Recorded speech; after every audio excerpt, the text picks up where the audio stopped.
ایک چیز دیکھو جو میں لوگوں کے حالات سے دیکھتا ہوں نا، مالی تنگی، جب مرد مالی پریشانی میں مبتلا ہوتا ہے نا، بہت شدید ڈپریشن میں جاتا ہے وہ۔ بیماریوں سے اتنی ڈپریشن نہیں ہوتی جتنی مالی تنگیوں سے ہوتی ہے۔ لوگ مل رہے ہوتے ہیں اور پیسے نہیں، اور ایسے حالات ان کے خراب ہوتے ہیں۔ ابھی اللہ بچائے، ایک بندے نے خودکشی کی، بچ گیا کیونکہ وہ خاندان بڑا ہے، پیسے نہیں ہے اور مسائل۔ اور جب میں ان لوگوں کی تہ میں جاتا ہوں نا، انکوائری کرتا ہوں، یہ مالی پریشانی کا سبب خود ہوتے ہیں یہ۔ اب آپ کے اتنے بچے ہیں، آپ جاب چھوڑ کیوں رہے ہو بھائی؟ پھر لوگ کہتے ہیں مفتی صاحب کہتے ہیں بچے پیدا کرو، پیسے ویسے ہیں نہیں، بچے تو مفتی صاحب کا بیان سن کے پیدا کر دیے، پیسے نہیں ہے۔ اچھی بھلی جاب چھوڑ دی یہ سوچ کے کہ میں بزنس کروں گا، نہیں چلا وہ بزنس، جاب سے بھی گئے، فاقے پڑھنا شروع ہو گئے چھلانگ لگا کے، تو شکر ہے بچا لیے، کسی نے ڈوبنے کی کوشش کی، بچ گیا وہ بندہ۔ تو اور لوگ آتے ہیں اس طرح کے، جی یہ ہوا تھا۔ تو 99.9% وہ لوگ ہیں اس میں جو قدرت کی طرف سے پیسوں کا مسئلہ نہیں ہوتا، وہ ان کی اپنی کسی حماقت سے ہوتا ہے۔ کروڑ روپے فلاں کو دیا تھا، ڈوب گئے۔ ابھی چند دن پہلے کیس آیا کہ میرے والد صاحب نے کروڑوں روپے کا لون لیا ہوا تھا کسی سے کاروبار چلانے کے لیے، وہ چلا نہیں، تو اب وہ لون کی ڈپریشن کی وجہ سے ابا جوانی میں ہی فوت ہو گئے۔ اتنی اسٹریس لی گھر میں، ظاہر ہے عزت دار آدمی کے گھر کے باہر جب لوگوں کا رش لگا ہوتا ہے تو وہ کیسے برداشت کرے گا، وہ ڈپریشن میں انتقال ہو گیا۔ ابا جب گئے تو بچے تو اس سے بڑی اسٹریس میں آ گئے کہ ایک واحد ذریعہ تھا وہ بھی گیا۔ اب وہ سارے قرضے دار بچوں کے سامنے کھڑے ہوئے ہیں، بچے کہہ رہے ہیں ہم کہاں سے دیں بھائی؟ تو میرے بھائی ایسے کام کرتے کیوں ہو جس سے کل آپ کو یہ مصیبت ہو؟ نبی صلی اللہ علیہ وسلم کی صحیح حدیث ہے، دو حدیثیں سناتا ہوں۔ ایک حدیث میں آپ نے فرمایا دع ما یریبک الی ما لا یریبک، جس کام میں ذرا سا بھی تردد ہو، حدیث کا مفہوم پیش کر رہا ہوں اپنے الفاظ میں، ذرا سا بھی جس کام میں شک ہو نا، تو اگرچہ اس میں بے انتہا فائدہ ہو لیکن ذرا سا بھی نقصان کا خطرہ ہو تو اس کام کو چھوڑ دو، کم فائدے والا کام کرو جس میں نقصان کا خطرہ نہیں ہے۔ لوگ بڑے گیموں کے چکر میں ہوتے ہیں، بڑے گیموں کے چکر میں کہتے ہیں رسک لیے بغیر تو پیسہ کمانا ممکن نہیں ہے، کچھ رسک تو لینا پڑتا ہے، ٹھیک ہے لے لو پھر رسک، اگر نقصان ہو گیا تو پھر ڈپریشن سے مرو گے اور کچھ نہیں ہوگا۔ بھائی تھوڑا کما لو، نہ تو 1-1.5 کروڑ کسی کو، نہ لو 1-1.5 کروڑ قرضہ لے کے کاروبار نہ کرو، جتنا جیب میں ہے ٹماٹر کی ریڑھی لگا لو، بھائی کیا جا رہا ہے اس میں؟ نہ نہیں، ٹماٹر کی ریڑھی لگاتے ہوئے ان کو شرم آئے گی۔ تو اس لیے میرے بھائی خدا کا واسطہ قرضے لے لے کے کاروبار مت کریں، اس میں بہت کم لوگ کامیاب ہوتے ہیں۔ اس کے بعد قرضے چڑھتے ہیں، اس کو اتارنے کے لیے پھر سود بھی لیتا ہے، پھر ادھر سے سود، پھر ادھر سے سود، پھر سودوں میں جکڑتا چلا جاتا ہے، بیڑا غرق ہو جاتا ہے، تو ڈپریشن میں جاتا ہے، زندگی کے جینے کا مزہ ختم ہو جاتا ہے۔ ہم آپ کے سامنے بیٹھے ہوئے، ہم نے اللہ کا شکر ہے جیسے بھی حالات، اول تو کوئی خاص برے حالات آئے نہیں الحمدللہ ہمارے اوپر، لیکن ظاہر ہے میرے بھی بیوی بچے بہت کچھ، لیکن ہم نے کہا بھائی جتنا جیب میں ہے اسی پہ گزارا کرنا ہے، قرضہ نہیں لینا بھائی۔ دیکھو آدمی بھوکا بھی گزارا کر لیتا ہے، اگلے ٹائم پہ کھا لے گا، اس کو ڈبل مزہ آئے گا۔ کسی کا پیسہ چڑھا ہوا ہو، وہ ٹارچر کر رہا ہو، عزت کا جنازہ نکال رہا ہو، پھر آپ کو ہر وقت یہ غم ہو اس کے پیسے دینے میں نے، زندگی کے مزے خراب ہو جاتے ہیں۔ تو اس لیے کسی قیمت پہ بھی چلتی ہوئی جاب نہیں چھوڑنی ہے۔ بحریہ ٹاؤن میں 1 ارب روپے ایک آدمی کے ڈوبے ہیں، کتنے؟ اور آج نہیں، 7-8 سال پرانی بات ہے۔ 7-8 سال پہلے 1 ارب کی کیا ویلیو ہوگی؟ کیونکہ بحریہ ٹاؤن کی جب زمینیں اوپر جا رہی تھی نا، اس بندے نے کیا کیا، ہمارے ایک جاننے والا تھا، اس نے ساری پراپرٹیاں، اپنا گھر بھی بیچ دیا، اس نے بولا سب ادھر چھونک دو یار، اگلے سال ڈبل کا ڈبل ہو جائے گا، یہ گھر تو بنتا رہے گا بعد میں۔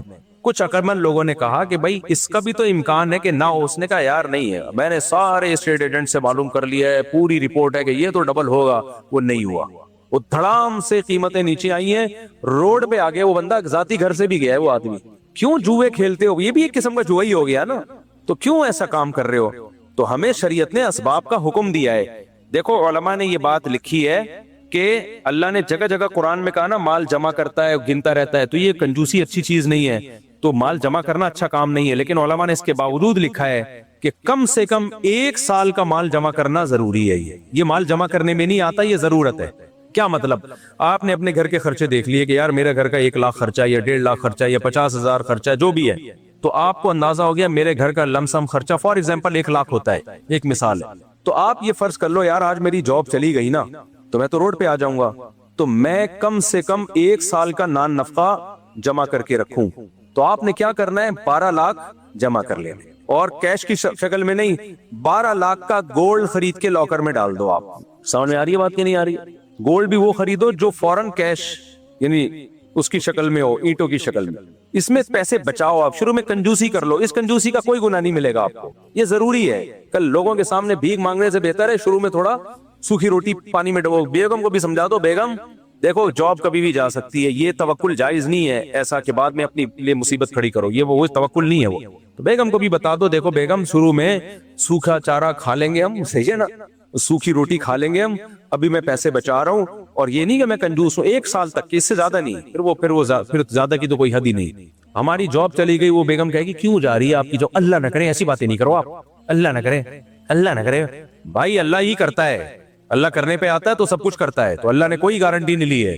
اللہ نے رزق کی گارنٹی لی ہے بشرطے کہ آپ اپنی ذمہ داری پوری کریں. آپ تو آپ نے کیا کیا بھائی، 1 سال کا آپ نے بچا کے گولڈ خرید کے لاکر میں ڈال دیا کہ آج اگر جاب لیس ہوتا ہوں تو میرے پاس 1 سال کا گزارا ہے، اس دوران میں کوئی دوسری جاب تلاش کر لوں گا. بزنس کرتا ہوں تو تجربے کے لیے 1 سال بھی بہت ہوگا میرے پاس. لوگ کچھ بھی نہیں کر رہے ہوتے اور جاتے ہی ایک دم جب عذاب آیا، مصیبت آ گئی ادھر سے، غفار بھائی 50 روپے مل جائیں گے یار. پھر جمشید بچپن کے دوست کو بھول گیا. جمشید پہلے تو بوڑا بلاتا تھا، گلی دیکھ کے رہا بھائی، نہ جمشید پوچھے گا نہ غفار پوچھے گا. بچپن کے لنگوٹی یار بھی بھاگ جائیں گے. اور ویسے بھی بھیک مانگنا کتنی بری بات ہے یار. تو اس لیے 1 سال کا رکھو کم از کم اپنے پاس. اور چلتی پھرتی جاب، یہ جو موٹیویشنل اسپیکر ان کی باتوں میں آگے مت چھوڑو. اور اسی طرح اگر اللہ نے اضافی پیسہ دے دیا ہے آپ کو، نہیں دیا تو کوئی فکر نہیں کرو. بچہ جب پیدا ہوتا ہے 2 ہاتھ 2 پاؤں لے کے پیدا ہوتا ہے، وہ خود کما لے گا، زیادہ ٹینشن مت لو. لیکن اگر اللہ نے اضافی پیسہ آپ کو دے دیا ہے، آپ ہینڈ ٹو ماؤتھ نہیں ہو، اچھا کھا رہے ہو، اچھی سواری ہے اور اچھا آپ کا سب کچھ لائف اسٹائل اچھا ہو گیا، خوراک خاص طور پہ، پھر جو اضافی پیسہ ہے تو پھر شریعت کا بھی حکم ہے کہ بھائی کچھ اپنے بچوں کے لیے پراپرٹی یا گولڈ کی شکل میں بنا دے انسان. پھر وہ سیو کرنا شریعت کا حکم ہے.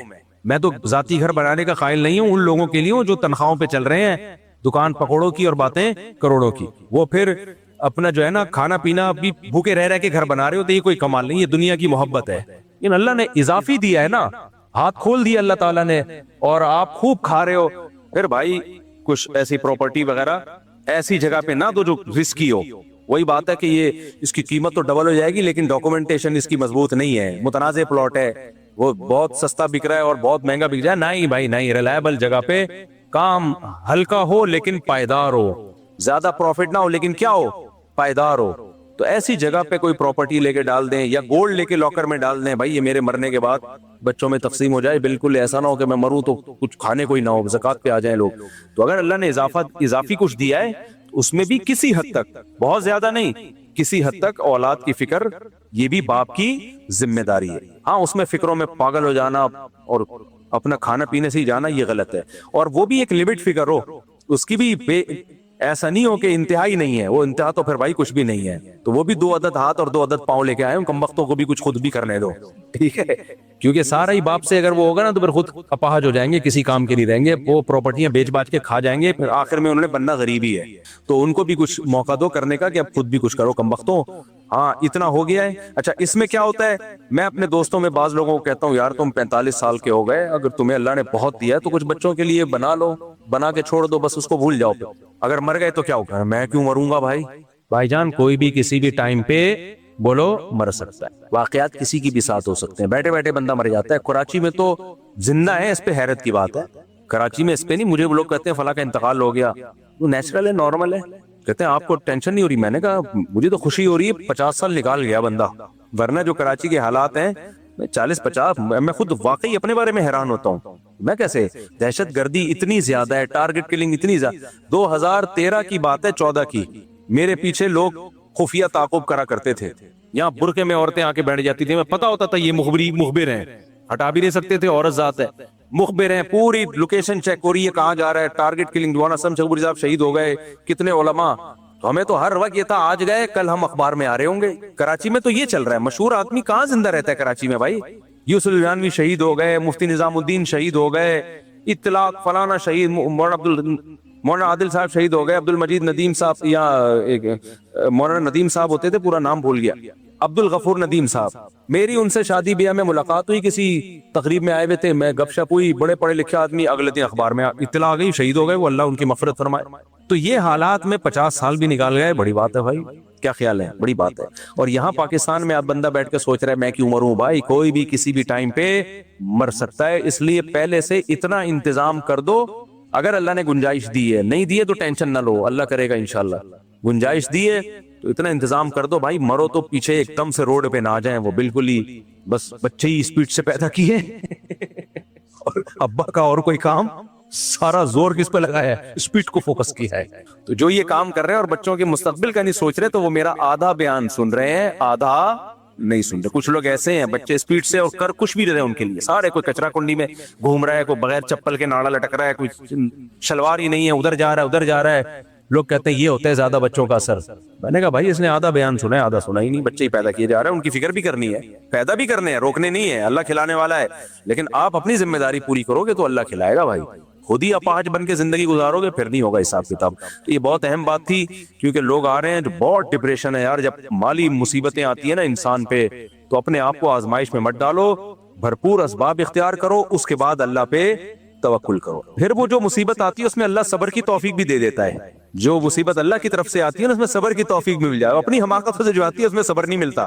آہستہ پڑھیے گا، آہستہ پڑھوں گا، ایسے پڑھوں گا سمجھ میں نہیں آئے گا، میں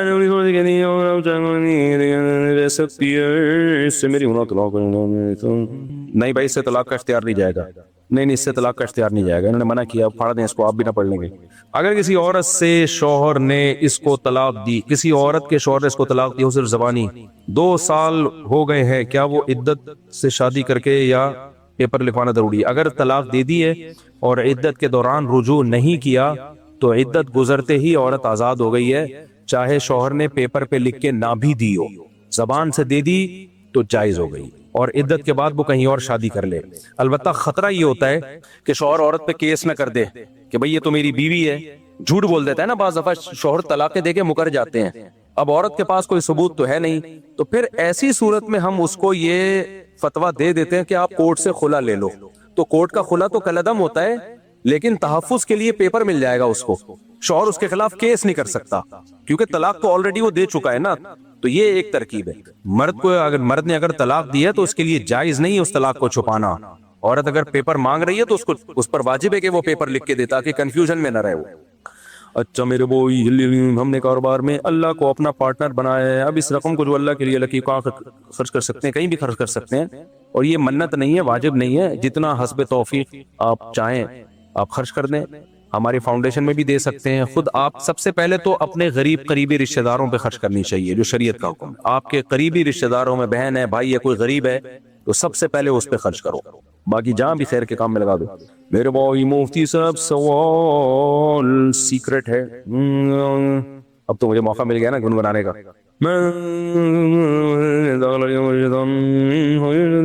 اتنا کچھ سیکرٹ بات تو نہیں لکھی، میں سمجھا پتہ نہیں کوئی کیا لکھا ہوا اس کے اندر، اتنا سیکرٹ بات تو نہیں، کوئی سیکرٹ بات نہیں ہے یار بھائی، دل نہیں لگ رہا پڑھو، لگ جائے گا دل انشاءاللہ۔ مجھے اس پر سیکرٹ پہ غصہ آ رہا ہے مجھے، ایسی کون سی سیکرٹ بات؟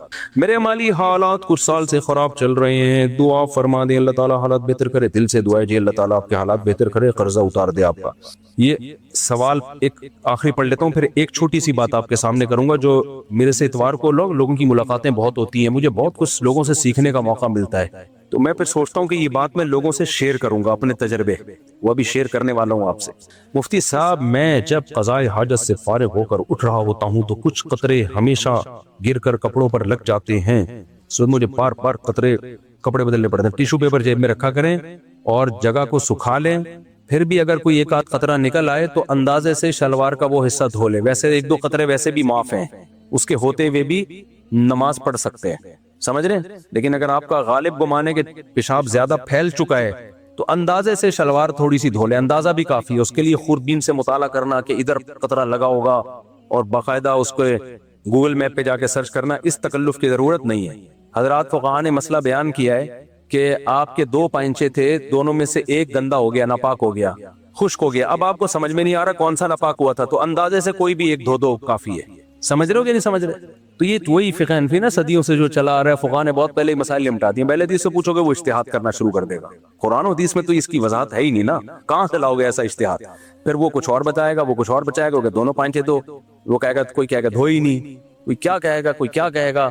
یہ بڑا مسائل. ہمارا تو ایک مرتب فقہ چلا آ رہا ہے، تبھی آپ حنفیوں میں یا شافیوں میں پوری دنیا میں جہاں بھی جاؤ گے 99% سیم جواب ملے گا. 1% میں ہاں جدید مسائل میں اجتہاد ہوگا، جو جدید مسائل ہے تو 1% میں آپ کو اختلاف ملے گا، وہ بھی بسا اوقات کم علمی کی وجہ سے. وہ ریلائبل مفتی نہیں ہوتا، اس کے پاس علم کامل نہیں ہوتا.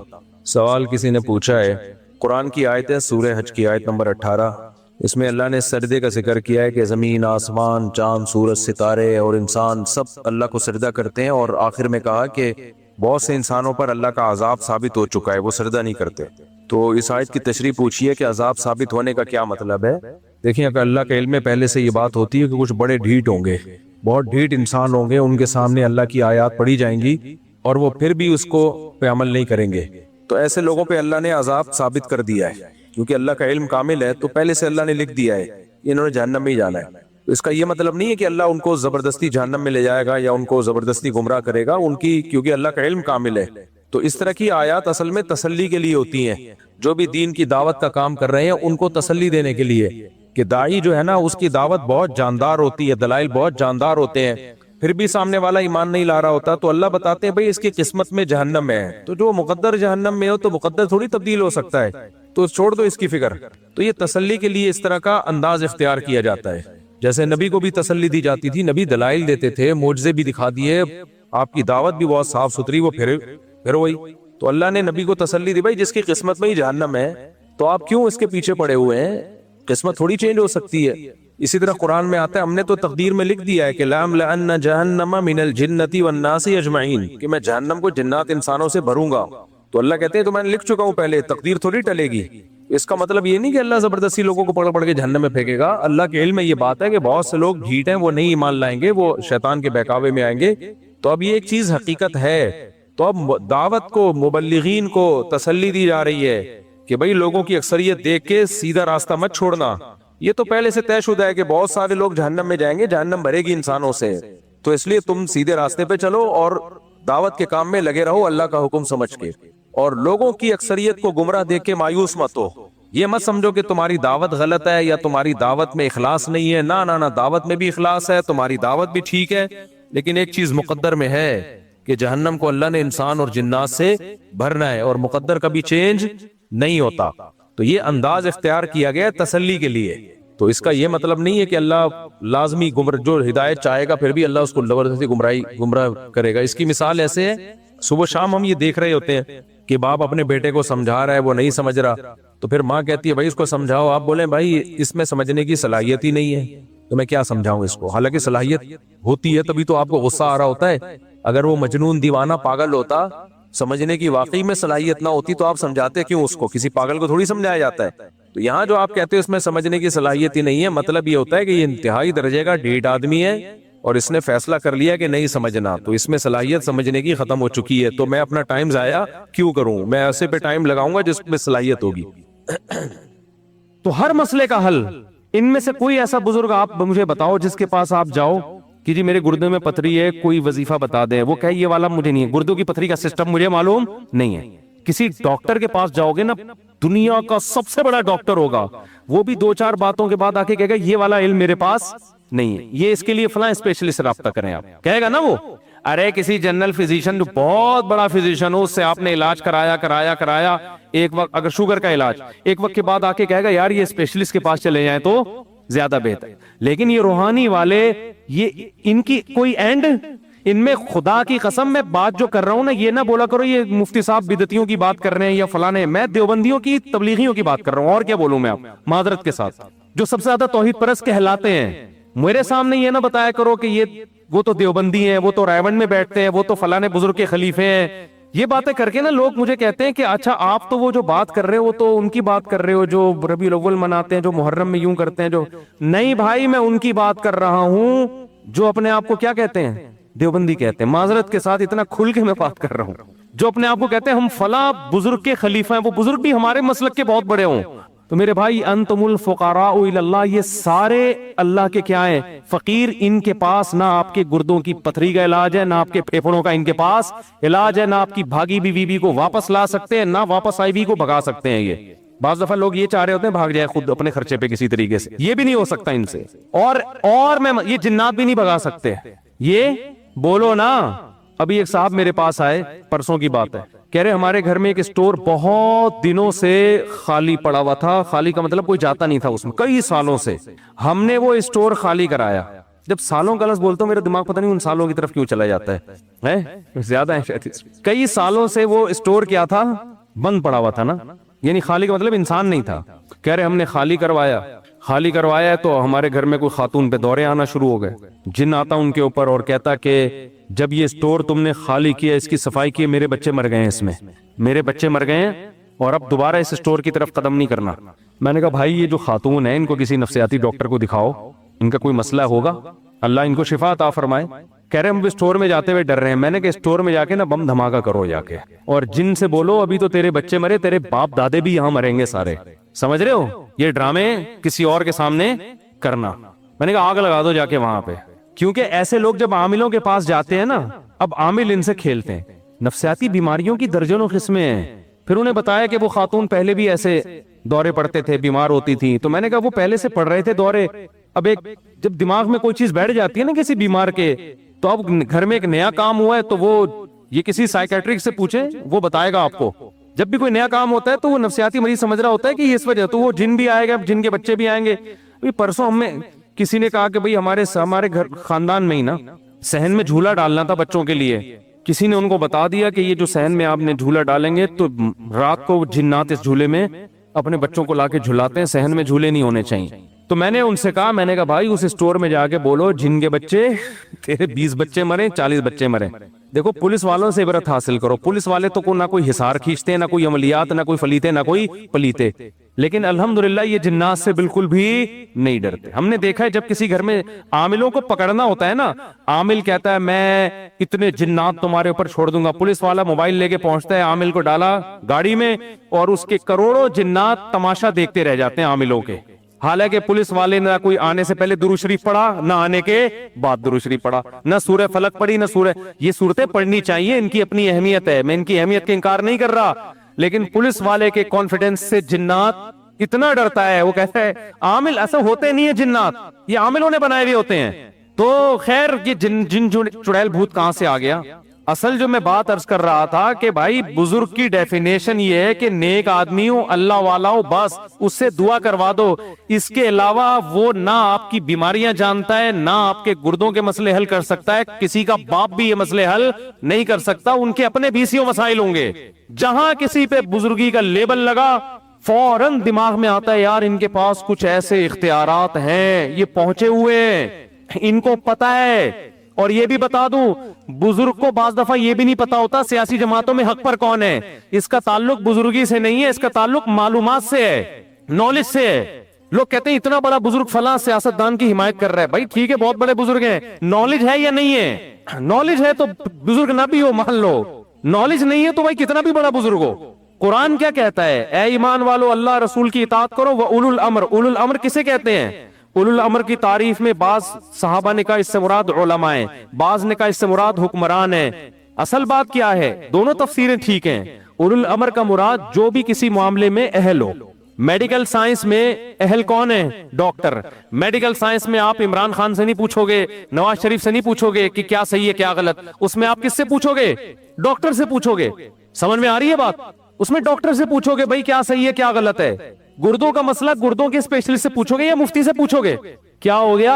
آپ کہو گے نہیں یہ جو بزرگ ہے نا یہ بہت نیک ہیں یار، انہوں نے کہا ہے میرے گردے میں پتھری ہے، یہ غلط نہیں ہو سکتے. یہ بہت بڑے بزرگ ہیں، میں نے ان کو تہجد میں روتے ہوئے دیکھا ہے. تہجد میں رونے کا پھیپڑے اور گردے سے کیا تعلق ہے میرے بھائی؟ گردہ صحیح، کڈنی آپ کا صحیح ہے یا نہیں ہے؟ اس کے لیے آپ کو کڈنی کے اسپیشلسٹ کے پاس جانا پڑے گا، چاہے وہ قادیانی ہو، ٹھیک ہے نا، چاہے وہ ہندو ہو، کچھ بھی ہو. آغا خان ہاسپٹل کے ایک بہت بڑے سینئر ڈاکٹر آئے، بڑی داڑھی تبلیغی ماشاءاللہ، بڑا اللہ نے ان کے چہرے پہ نور اور کڈنی کے اسپیشلسٹ تھے یا ہارٹ اسپیشلسٹ تھے مجھے بھی یاد نہیں, ملاقات کے لیے آئے. میں نے کہا آغا خان ہاسپٹل تو کوئی مذہبی ہاسپٹل نہیں ہے, لیکن ڈاکٹر میں نے وہاں بڑے بڑے داڑھیوں والے دیکھے ہیں. انہوں نے کہا بھائی آغا خان کا جو ہدف ہے علاج ہے, ان کا ہدف کیا ہے کہ بھئی لوگوں کو اچھا علاج ملے. اس کے لیے وہ یہ نہیں دیکھتے کہ اس کی داڑھی ہے یا ٹوپی ہے یا تبلیغ میں وقت لگاتا ہے یا تہجد گزار ہے. کہتے ہیں بھائی اپنی فیلڈ کا ماہر ہے لے آؤ.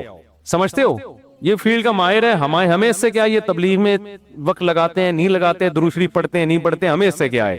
کیونکہ ان کا ہدف, ان کا ایک خیال یہ ہے کہ بھئی علاج اچھا ہونا چاہیے, اس پہ کمپرومائز نہیں کرنا. تو بڑی لاجک کی بات ہے یا نہیں ہے؟ لاجک کی بات. لیکن یہ لاجک کی بات ہمارے ہاں جب ہم اپنے بارے میں سوچتے ہیں تو پھر یہ لاجک ہماری کیا ہو جاتی ہے, ختم.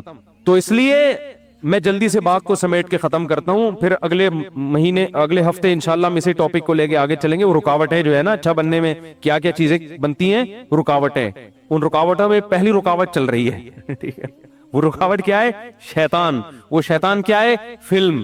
کون سی فلم ہے؟ 3 گھنٹے کی انگلش فلم ہے. کس کے ساتھ؟ گانوں کے ساتھ. یہ یاد کر لینا آپ لوگ, سمجھتے ہو. تو یہ کس طرح سے فلم ہے, اس نے کس طرح سے لوگوں کو گمراہ کیا, برائی پہ اچھائی کا لیبل لگائے. تو ہمارے ہاں بھی یہ جو عاملوں کے پاس بزرگ ہونے کی وجہ سے عقیدت میں لوگ جا رہے ہیں کہ یہ بہت, یہ بھی یہ شیطان کی تصرفات ہیں, چھوڑ دو, یہ تمہارے جیسے انسان ہیں, ان کے اپنے مسائل حل نہیں ہوتے, تمہارے مسائل بھی یہ لوگ حل نہیں کر سکتے. تو وقت بھی پورا ہو گیا, ابھی کتنی دیر لگے گی آپ لوگوں کو؟ 4 منٹ. اب 4 منٹ میں کیا بات کروں میں؟ اچھا, نماز کے بعد تھوڑی دیر مسائل کا سیشن ہوگا, اس میں جو بیٹھنا چاہے بیٹھ سکتا ہے, جانا چاہے جا سکتے ہیں. تو شیطان کا حربہ کیا ہے؟ برائی پہ لیبل لگائے گا اچھائی. اس کی ایک آدھ مثال اور دے کے پھر ہم اگلے ہفتے انشاءاللہ آگے چلیں گے. نماز کے بعد تو مسائل کا سلسلہ ہوتا ہے, اس میں جو آپ لوگوں نے پوچھنا ہو پوچھ لیے گا. قرآن کیا کہتا ہے؟ اِنَّا جَعَلْنَا مَا عَلَى الْأَرْضِ زِينَةً لَهَا. شیطان کے بارے میں کتنے پوائنٹ یاد ہوئے آپ لوگ کو؟ نمبر 1 فلم ہے, نمبر 2 3 گھنٹے کی, یہ انگریزی اور گانوں کے ساتھ. تیسری بات, شیطان کا طریقہ استعمال کیا ہوتا ہے؟ مزین کرنا. چیز کو کیا کرنا؟ یہ شیطان کا واردات کا کیا ہے؟ طریقہ ہے کہ برائی کو خوشنما کر کے آپ کے سامنے پیش کرنا. اس کی ایک اور مثال قرآن دیتا ہے, اِنَّا جَعَلْنَا مَا عَلَى الْأَرْضِ زِينَةً لَهَا. اللہ فرماتے ہیں جو کچھ زمین کے اوپر ہے نا, یہ ہم نے دنیا والوں کی نظر میں مزین کر دیا ہے. دار فانی ہے, ختم ہونے والی ہے, یہ چیز نظر نہیں آتی ہمیں کہ یہ دنیا تھوڑے دنوں میں ختم. ہم اس کی ظاہری چمک دھمک کو دیکھ رہے ہیں. کوئی آپ کے پاس بہت بہترین لینڈ کروزر لا کے کھڑی کر دے کہ یہ آپ کی ہوئی, اور ساتھ میں بتا دے کہ 1 گھنٹے کے لیے, اس کے بعد میں آپ سے واپس لے لوں گا, اور کان میں بول کے بھی گیا اور لکھ کے بھی دے دیا پیپر پہ نا کہ یہ جیب میں رکھ لو. آپ نہ اس پیپر کو دیکھ رہے ہو, نہ اس کی بات کو یاد کر رہے ہو, بس آپ میری لینڈ کروزر لے کے سارے گلی محلے میں گھوم رہے ہو آپ, اور فخر کر رہے ہو یار کی گاڑی کس کی ہے؟ میری گاڑی. اگلا بول کر اسی لیے کیا تھا کہ جتنی اس میں ہیرے جواہرات جڑے ہوئے ہوں, او بھائی یہ تھوڑی دیر کے لیے ہے, تو اس سے ہم واپس بولو لے لیں گے. تو یار 2 ٹکے کی نہیں ہے پھر تو, یہ کیا خیال ہے؟ تھوڑی دیر میں واپس لے لینی ہے تو اس کی ویلیو, اس کی بیس پر کوئی رشتہ ملے گا آپ کو؟